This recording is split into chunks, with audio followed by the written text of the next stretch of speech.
সুনামগঞ্জের জগন্নাথপুর উপজেলার ভাটি বাংলা পদ্মা সেতুতে ঈদের ছুটি আসলে দর্শনার্থীদের পদচারণায় মুখরিত হয়ে ওঠে।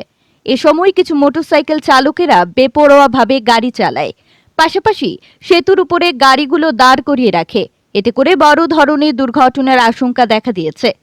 পাগলা জগন্নাথপুর রানীগঞ্জ আঞ্চলিক মহাসড়কের জগন্নাথপুরের কুশিয়ারা নদীর উপর সিলেট বিভাগের দীর্ঘতম রানীগঞ্জ সেতু গত ২০২২ সালের ৭ই নভেম্বর উদ্বোধনের পর রাজধানী ঢাকার সঙ্গে সরাসরি জগন্নাথপুর তথা জেলাবাসীর সড়ক যোগাযোগ শুরু হয়।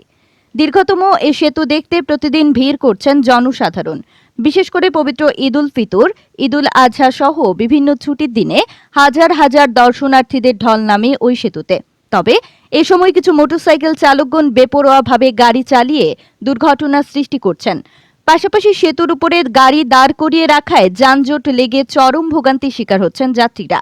বিশেষ করে ঈদ উল ফিতরের উৎসবে এই সেতুতে মানুষের ঢল নামায় প্রচণ্ড সমস্যা সৃষ্টি হয়। অনেক ভারী যান পারাপারের সময় যানজট সৃষ্টি হয়। স্থানীয় বাসিন্দা সোহাগ, আল আমিন ইসলাম, মিজানুর রহমান মিজান সহ আরও অনেকেই জানান, আমরা মুক্ত বাতাস ও ঈদের আনন্দ উপভোগ করতে ও বিকেলে সময় পার করতে সেতুতে আসি, কিন্তু কিছু মোটরসাইকেল চালকেরা বেপরোয়াভাবে গাড়ি চালিয়ে সমস্যা সৃষ্টি করে। তারা জানান, পর্যটনের জায়গা নাই, বেড়াইবার কোনো জায়গা নাই। আমরা আসলে ঈদ বৈশাখী এইগুলো আসলে আমরা রানীগঞ্জ ব্রিজে আমরা বেড়াই তাই তো ওইখানে আসলে খুব ভালো লাগে, খুব সুন্দর পরিবেশ। তবে একটা জিনিস আমরা সমস্যা দেখি যে কিছু মোটরসাইকেল কিছু আরোহীগুলো আছেন, তারা আসলে খুব স্পিডে চলাফেরা করেন। প্লাস কিছু মানুষ সকল আছেন এখানে, কিছু পকার সকল আছে এরা ফ্রিজিং করে। এর লাগে আসলে আমরা দেখছি কেন বিভিন্ন এলাকাতেই যারা বেড়াইন তাই এরা আসলে সমস্যা পড়ে।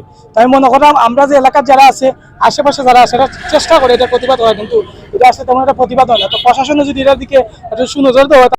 মানে ব্রিজ আইসি ঘোরাঘুরির টাইম আর আলহামদুলিল্লাহ খুব আনন্দ লাগে, প্রচুর মানুষ। কিন্তু এখানেও কিছু সমস্যা আছে, বখাটে মানুষগুলো মানে মোটর বাইক রেসিং এর জন্য আমরা বিভ্রান্ত হচ্ছে। বিশেষ করে আমরা ফ্যামিলি নিয়ে যারা আসছি সমস্যা হচ্ছে।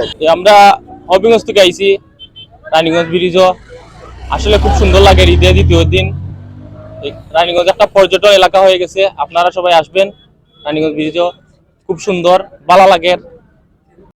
কারণ আমরা একটা ফিল নেওয়া লাগে আইসি ঈদের দিন বেড়ানিতে আমরা আইসি, কিন্তু আওয়ার পরে দেখা যায় যে লাগান মোটরসাইকেল চালানি ওজনে বা গাড়ি ঘোড়া পার্কিং ওই দেখো আপনি তো দেখাইতে পারবো পার্কিং তো রাখছেন, তারা গাড়ির জন্ম আছে রাস্তার মধ্যে রাখছেন, তার গাড়ি বল আমরা কিন্তু ঠিক মতো বেড়াইতে পারলাম না, অনেক অসুবিধা। আর গাড়ি তারা মোটরসাইকেল চালায়, অ্যাক্সিডেন্টের ঝুঁকি বেশি।